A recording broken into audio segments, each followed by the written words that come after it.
Carmelo from Chimera's Comics, coming here to bring you a little behind-the-scenes look at the production of The Magnificent.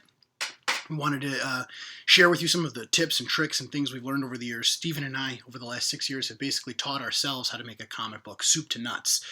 And one of the tricks we learned was how to use digital technology to enhance Stephen's physical artwork.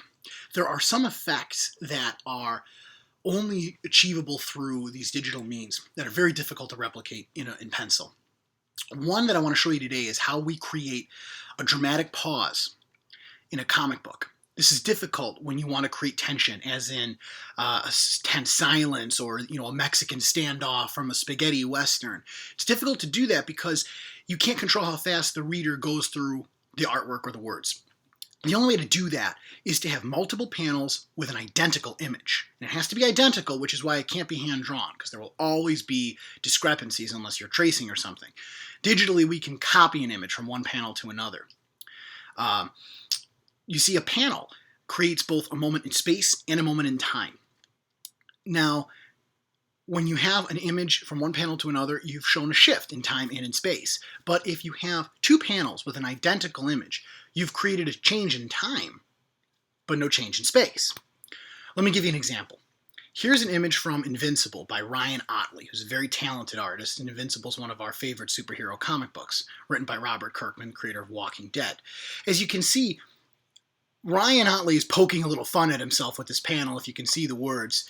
But this illustrates very well exactly the mechanic that he's being self-aware about, which is having multiple images of an identical nature showing passage in time, but not in space.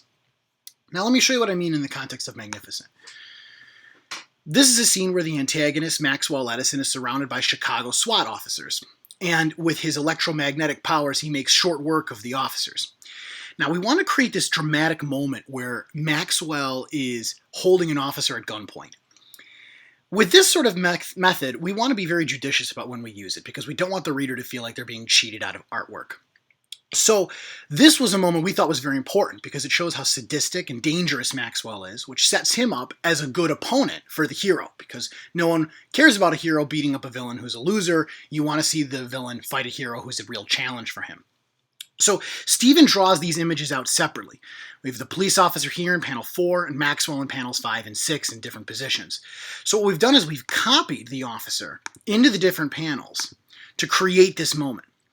And to emphasize this dramatic cocking of the shotgun, which would have been a moment in the film if this were a movie, we have these panels 3 and 4 are identical except for the sliding mechanism on the shotgun. And using different colorization techniques and onomatopoeia, we're going to be able to get that dramatic cocking noise of the shotgun, which in film would have been easy to do just as being a scene, but in comic books is only achievable through this replication method. And that's the trick I wanted to share with you today. Stay tuned because I'm going to give you a behind-the-scenes look at the coloring process pretty soon. And as we march on toward the release of Magnificent in May, you'll be getting updates from us like this every week. Thanks so much for watching, and I hope all of you have a wonderful day.